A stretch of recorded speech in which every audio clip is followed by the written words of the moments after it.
everyone, and welcome back to this week's edition of Lloyd's travel blog that he hasn't got a name for yet. So this week I thought I would share with you all of my top tips as to why we actually stay in a villa, the perks of staying in a villa, what to think about when you're staying in there, and also silly little tricks that no one told us when we first stayed. So if you don't already, hit the subscribe button below and the little bell icon.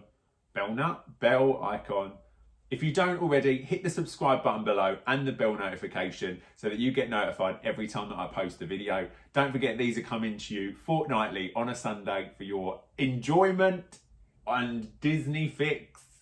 So just a quick recap, if you haven't watched the original video, we basically are traveling to Florida in May 2020. I'm really excited to be going back. It's obviously the 50th anniversary as well, which is brilliant news, and loads of new exciting things to be experiencing for the first time, and I can't wait to share it all with you. But for now, today we're going to talk all about villas. So previously we spoke about what type of villas there are, but this time I want to tell you all my top tips for when you're staying in a villa. So first things first, when you have a villa, you need to think about, is someone going to drive? That is the most important thing. And also, coming with a car comes additional costs as well. So just factor that in when you are traveling, because sometimes for a larger party, we'll get multiple cars, and that means you then got to pay for double the amount of parking if you were to go to the park separately.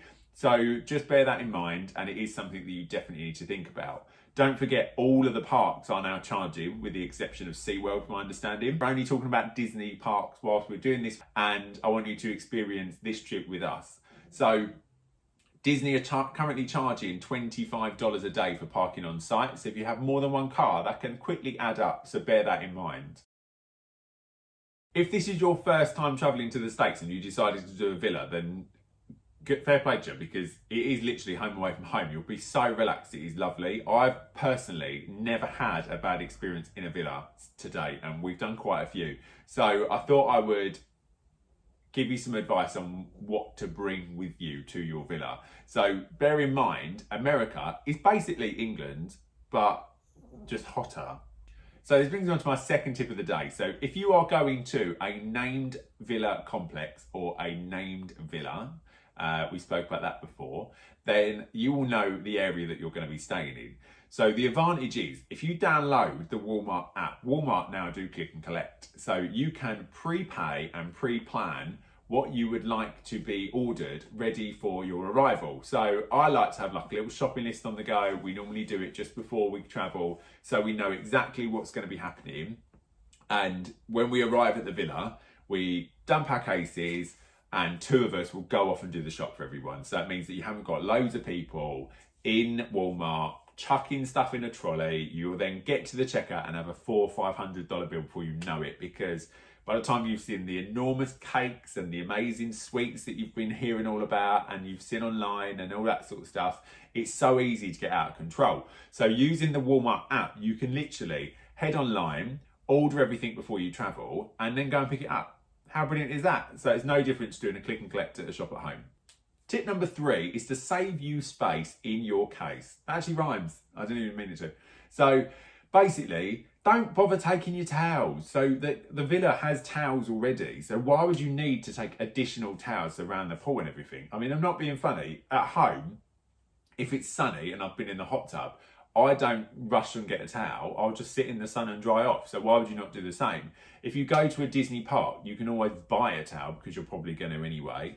Or you can always take some from the villa and just have it cleaned. You've got washing machines and stuff there as well. Or go to Walmart and buy a dirt cheap beach towel for like $5. And then it doesn't matter if you leave it there. It's going to save you space for more souvenirs and all of the shopping you're going to do when you're stateside. I never forget the first time that we went to a villa, we did exactly what I said earlier. So we all went to the supermarket, we all spent a crap load of money, and it ended up, half of it didn't even get used, and we actually gave it to the cleaners after, because it was just such a waste of all this food where we bulk bought everything. And also, don't do a 2-week shop. You ain't gonna eat at the villa for 2 weeks, because you are literally gonna be in and out of parks. You're gonna head off for the day. You're gonna go and explore what's around. So plan a few days ahead. It doesn't matter because there are Walmarts and Publix and God knows what else everywhere in Florida. So it's nice and easy to just stop off and grab some bits if you need some essentials after. Otherwise, you're just going to end up wasting loads of food and wasting loads of money. Tip number 4 for your villa. If you want to have a barbecue, make sure you have a villa that has one.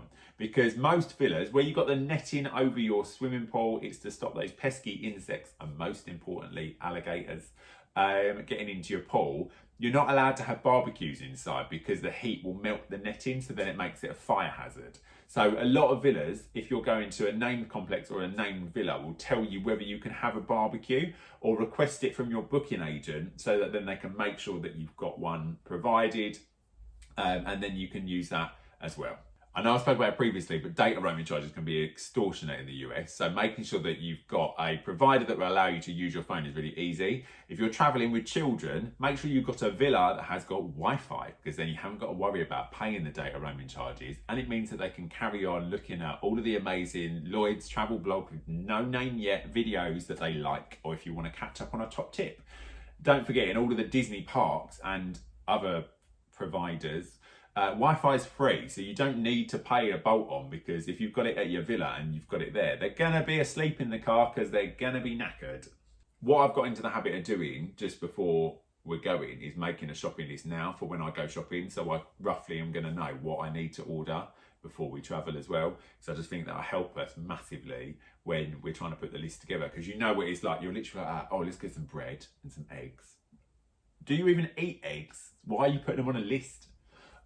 So just bear that in mind, and it will save you a hell of a lot of time on arrival. It means you can just relax and get ready for your first day at the parks. Don't forget as well that, like I said earlier, you can get everything in the States and it's quite easy to get access stuff as well. So you don't have to worry about lugging loads of shower gels and shampoos and that sort of thing if you don't want to. But alternatively, take smaller bottles, because then it's not going to be back in your case on the journey home, and it means that you've then freed up even more space for shopping or souvenirs that you want to bring back. It's always worth checking when you're looking for your villa, upgrading to the next level, because sometimes a 4-bed and a 5-bed will literally be like £20-30 difference in quote, and it means that you can have a bigger villa than originally for minimal cost for the 2 weeks. So tip number 5 is to book a mid-stay clean. You're on holiday, you do not want to be cleaning the house. So why not treat yourself? For the value for money, I think it's highly recommended. You can go to the park all day, come back and everything's fresh. You've got fresh towels, fresh bedding, and everything's been cleaned down. The only thing that you're left to do is your washing. My last tip for villa stayers is, you are in a house. Use it like your home. My favourite thing to do in a villa, and this is going to be really sad now, is to do my washing, because first of all, I don't know what they put in their detergent in the States, but it smells amazing. Second of all, I can re-wear my favourite outfit after I've been sweating it out in the parks. And thirdly, how nice is it to arrive home in the UK with a whole suitcase of clean washing? Because it's so humid out there, you can put it in the garage or outside if it's sunny, and it will literally be dry in a couple of hours, which means that you can literally pack your case of fresh washing. So when you get home, you can unpack it and put it straight in your wardrobe, and you've just saved yourself time in the UK, because the last thing I want to do is unpack dirty washing and redo all the washing. And let's all be honest now, it probably sits there for a week before any of us tackle it. My last villa tip is the 5 Ps. No, you haven't just walked into a motivational speak about work, which is prior planning prevents poor performance. This is all about prior planning prevents poor pockets. So if you are doing your shopping, you've got a house, you've got a kitchen, you've got everything there. Why are you not saving yourself money in the parks? At the end of the day, why, like, if you're a large family, you can save yourself an absolute fortune on drinks and snacks by purchasing them outside of the parks. You've got somewhere to store it all and then bring it in. You've also got a car. So in your car, keep a cool box in the back so that when you get in the car, if you get stuck in traffic or decide to detour somewhere else, you've got snacks on the go. Before you get to your villa, do not rush to Walmart and buy loads of pool toys, because I guarantee you someone has already done it. So every time we've checked into a villa so far, there's already been balls, noodles, whatever you want to call them, that go in the pool, and loads of other toys, because people have purchased them at Walmart and left them there because they can't take them home, or they haven't got a pool at home. So try and save yourself a bit of money and just double check at the villa before you rush out and buy it all.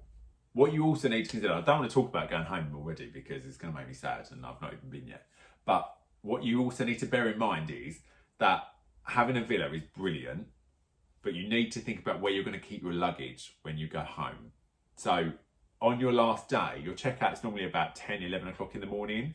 So you need to bear in mind, your car's going to be full of cases, and 9 times out of 10, a flight to the UK isn't until the afternoon. So where are you going to store them?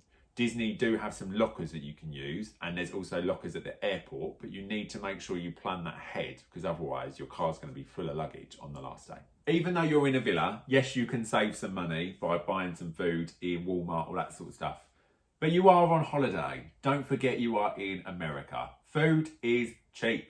So make sure whoever is normally the cook isn't in the kitchen every single day, because it needs to be a holiday for them as well. Get out on International Drive, get out to the local shopping area, find a restaurant, because I guarantee you it will cost you nothing compared to what a meal at home will. I can't believe we're halfway through October already. That means there's just 28 weeks left to go. I'm really excited and I hope you are too. If you haven't done so already, hit the subscribe button and the notification bell to make sure you keep up to date with all of the Lloyd's travel blogs with no name yet. So every fortnight we're doing these updates based on our trip coming up to Orlando, and I can't wait to share the experience with you when we're actually in resort as well. So thank you for watching, and I look forward to seeing you all soon.